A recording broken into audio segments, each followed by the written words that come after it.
রিতার রান্নাঘরে আজকে যে রান্নাটা করব সেটা ডাল সেদ্ধ এরকম করে খেতে পারেন। সকলের জন্য সুস্বাস্থ্য উপযোগী খাবার এবং ভীষণ ভালো লাগে খেতে। আমি প্রেসারের মধ্যে ভালো করে মুসুর ডাল, আমি কাটোয়ার ডাঁটা দিয়েছি, আপনারা মনে করলে কাটোয়ার ডাঁটাও দিতে পারেন, আমি কটা কড়াইশুঁটিও দিতে পারি এর মধ্যে, তবে কাটোয়ার ডাঁটা, টমেটো, একটা কাঁচা লঙ্কা দিলাম।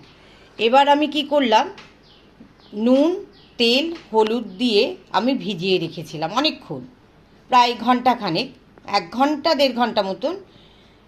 এরপর জল দেব, জল দিয়ে ধুয়ে নেব, তাতে যতটা তেল ডাল নেওয়ার সে নিয়ে নিয়েছে, বাকি টমেটো, কাঁচা লঙ্কা, ডাঁটাও, ডাল, তেল, নুন সব কিছুই নিয়েছে।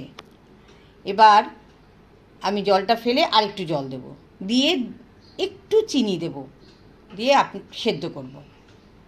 আপনি মনে করলে পরে একটু যদি মাখন খাওয়া নিষেধ না থাকে, একটু মাখন, একটু গোলমরিচ দিতে পারেন।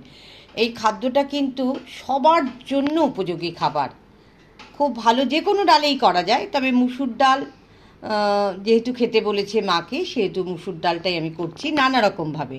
আজকে কাটোয়ার ডাঁটা, টমেটো, কাঁচা লঙ্কা দিয়ে করলাম।